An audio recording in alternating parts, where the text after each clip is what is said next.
Take good care of your bone health. Did you know that according to the International Osteoporosis Foundation, they found out that there are 200 million people suffering from osteoporosis in the world?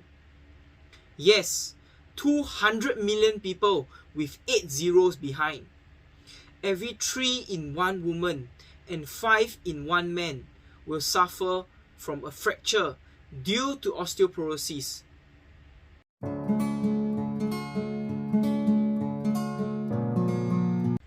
Hi guys, welcome back to my channel. I'm Kelvin. Thank you all for supporting the channel so far, and subscribe if you have not. Today we are going to discuss about osteoporosis. So what is osteoporosis and how does it affect us? Osteoporosis is a condition where our bones are weak and brittle that can fracture anytime with a cough or a fall.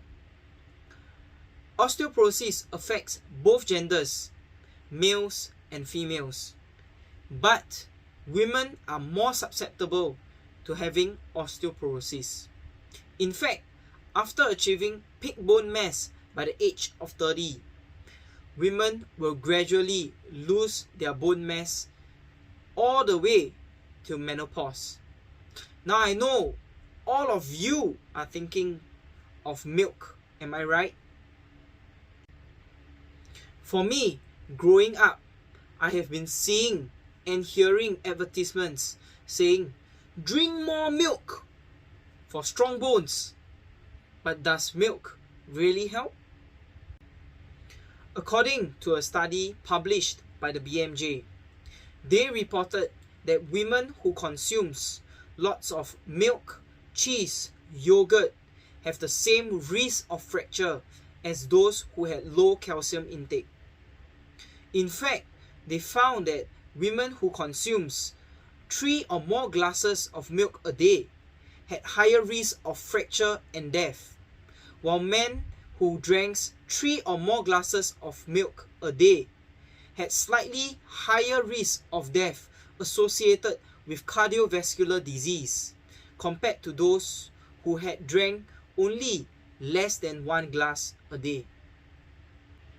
So what is the underlying reason behind?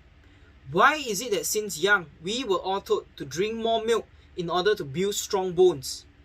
But studies shown were the total opposite. That is because milk contains a very high content of sulfur-containing amino acids, which is only found in animal protein. Animal protein promotes calcium loss, causing our bones to become weak and brittle. In addition, D-galactose, a type of sugar found in milk, which induces aging in animals, causes an increase in oxidative stress and inflammation affecting our bone health. I always had questions concerning milk. As we all know, puppies drink dog's milk, calves drink cow's milk, baby sheep drinks sheep's milk. But why is it that human needs to drink someone else's milk? If you know why, do leave your answers in the comment section below and I will take a look.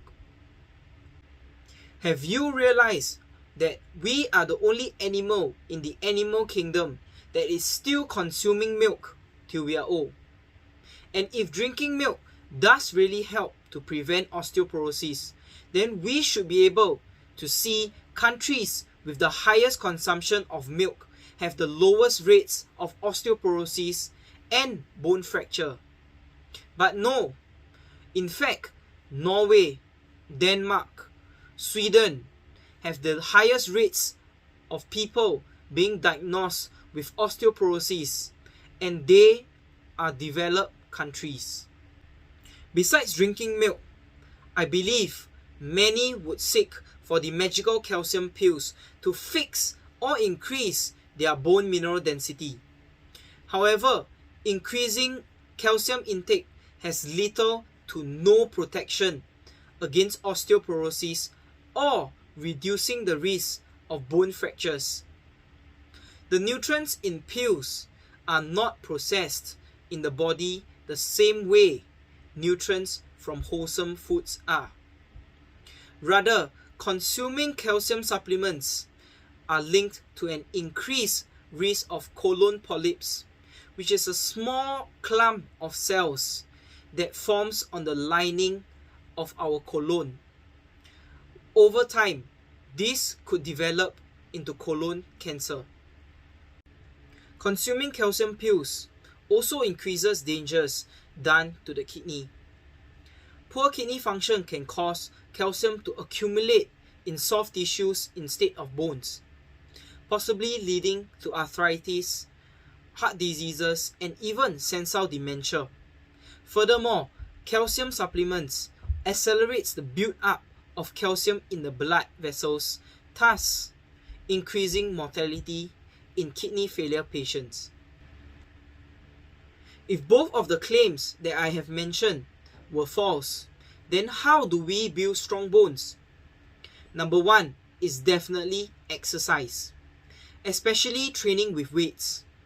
Training with our own body weight is also counted too. By climbing the stairs, running, or walking, they strengthen both our muscles and bones, increasing our bone mineral density and bone strength. Exercise also helps to maintain muscle strength, coordination, balance, which in turn helps to prevent falls and related fractures. We can consume more wholesome plant foods in general. Plant foods do not only contain calcium, but other phytonutrients too. Phytonutrients encourages strengthening of our bones in many ways, besides providing us with calcium. Huh? Yes, plant sources of food have got calcium too. 1 cup of milk contains 275.7 milligrams of calcium. 1 cup of cooked spinach contains 245 milligrams of calcium. 1 cup of collard green contains 268 milligrams of calcium. And 1 cup of soya beans contains 515 milligrams of calcium. Take soy for example. Soy is not only rich in calcium, soy is also low in saturated fats and cholesterol free. In addition, phytoestrogen found in soy can effectively prevent bone loss, enhance the body's calcium absorption, and increase bone mineral density. Such a good combination for our bone health, right? Our immune system is linked with our bone health. So, if we have a healthy immune system, we will have healthy bones too. Even if we happen to have a fall and break some bones, our body is able to heal quickly too. Nutritional immunology focuses not only on prolonging life, but also on improving the quality of life. It encourages the consumption of natural, wholesome plant foods for strong bones that will serve you well through a long, active, and healthy life. Now, I hope through my sharing today, you have a better understanding of how we can take care of our bone health. And like always, if you enjoyed my video, do help me destroy the like button below and subscribe if you have not. Thank you all for watching, and I'll see you next week.